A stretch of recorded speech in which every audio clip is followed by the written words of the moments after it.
Dear listener, this story will show you that recovery is not a sudden cure but a quiet return to connection with the present moment, with nature, and with the memory of someone loved. So loss becomes part of a larger life instead of the whole of it. And it gently promises that healing does not erase love, it teaches us how to carry it forward, luminous and alive. From loss to light. Leo felt like a ship lost in a thick fog. For a year, since his wife Clara had passed away, every day had been gray and silent. The color and music of his world had gone with her. His friends tried to help. They invited him for dinner and told him that time heals all wounds, but for Leo, time was not a doctor. It was just a long, empty road.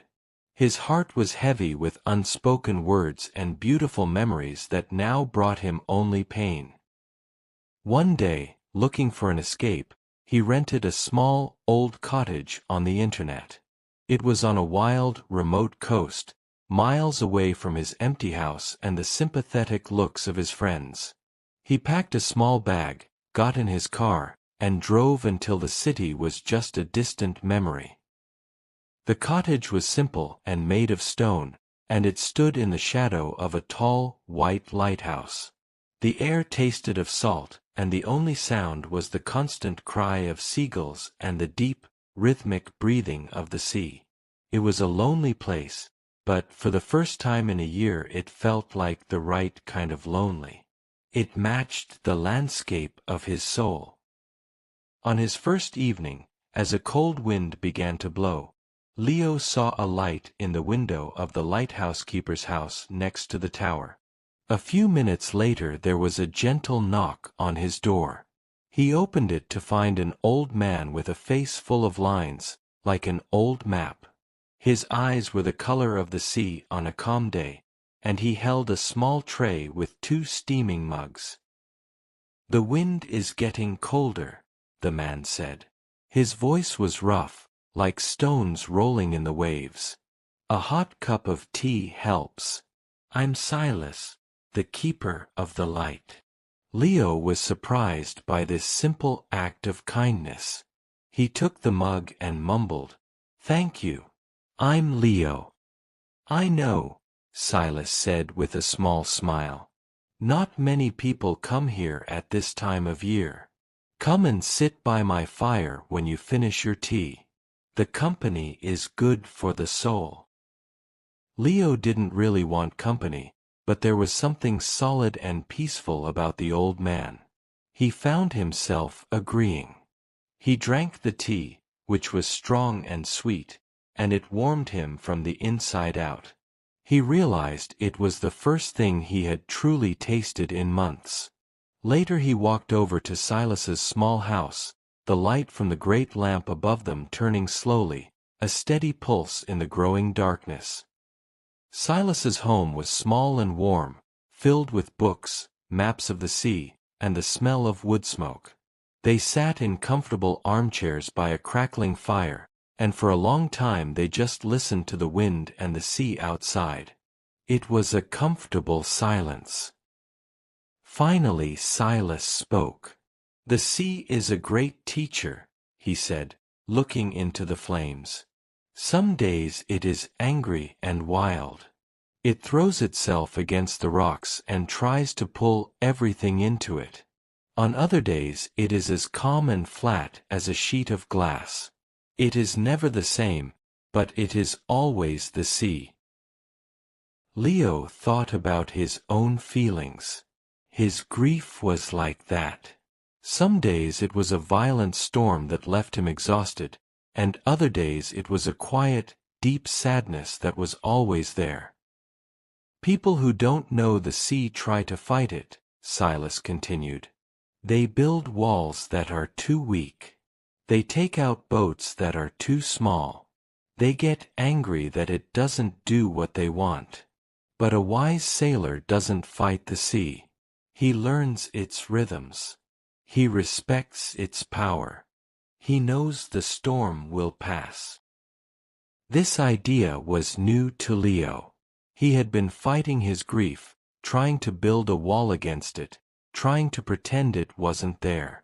He was exhausted from the fight. What if he just stopped fighting? The next day Silas gave Leo a simple task. "Walk the beach," he said. "But walk with open eyes. Don't look for anything special. Just see what is there."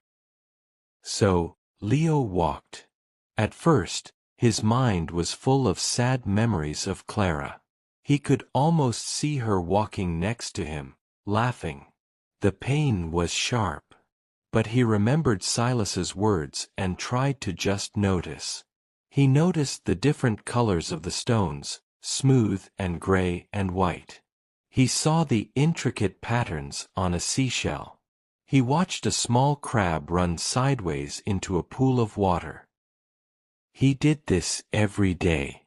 Slowly, very slowly, something began to change. His sad thoughts still came, but they were not the only thing. There was also the cold wind on his face, the sound of the waves, and the beauty of a lonely feather on the sand. He was learning to be present in his life again, even if his life included sadness. He was learning that the world was still full of small wonders, even if his own world felt broken. One afternoon Leo found a piece of sea glass on the beach. It was a beautiful deep blue. Its edges were soft and smooth, worn down by the sand and the constant movement of the water. He took it back to Silas. "Look at this," Silas said, holding it up to the light. It was probably once a sharp, broken piece of a bottle. Dangerous. But the sea took it, held it, and turned it into something beautiful. It didn't destroy the glass. It just changed it. Leo looked at the smooth, blue stone in the old man's hand. He thought about his own heart, which felt so sharp and broken. Maybe time and acceptance were like the sea. Maybe they wouldn't take his pain away completely, but they could soften its sharp edges and turn it into something different. Something he could live with. He started to talk about Clara. He told Silas about the way she used to sing when she was cooking, about her love for bad jokes, about the holiday they took to the mountains. As he spoke, he cried, but for the first time, his tears were not just bitter with loss. They were also sweet with the love he was remembering. He was learning that grief and love were not separate things. Grief was just love with nowhere to go. One evening there was a big storm. The wind howled and the rain beat against the windows. Silas invited Leo to come up to the top of the lighthouse with him. It was loud and frightening inside the lamproom, with the storm raging all around them.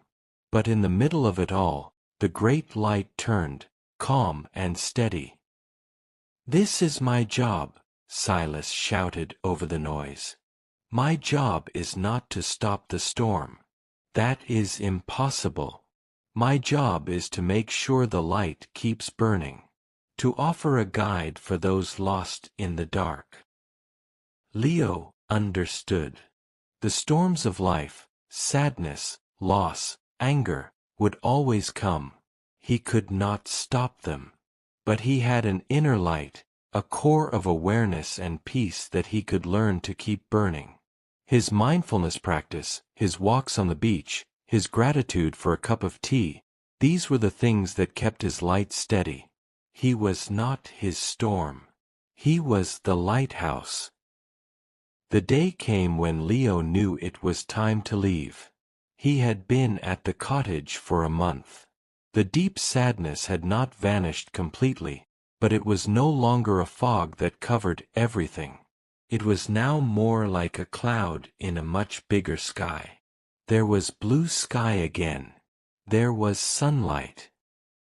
On his last morning he had a final cup of tea with Silas, sitting on a bench and looking at the calm sea. "Don't be afraid of the memories," Silas said gently. They are a part of your treasure. The pain you feel is the measure of the love you had. It is a part of life's beautiful, difficult contract. To love deeply means you will one day grieve deeply. Leo nodded. He was no longer running from his memories of Clara. He was learning to carry them with him, like the smooth piece of sea glass in his pocket. A reminder of something that was broken, but had been made beautiful again by time and tide. He thanked Silas, not just for the tea and the company, but for the quiet wisdom that had shown him a new way to navigate his own sea. "You did the work," Silas said, patting his shoulder. "You just needed a quiet place to listen to your own heart." As Leo drove away, he looked in his mirror at the tall, white lighthouse. It stood strong and steady against the blue sky. He knew he would face more storms in his life, but he was no longer a lost ship. He had found his own lighthouse inside. He had learned that healing was not about forgetting what you had lost. It was about learning to live with the love that remains, and keeping your own light burning, calmly and brightly, in the darkness and the sun.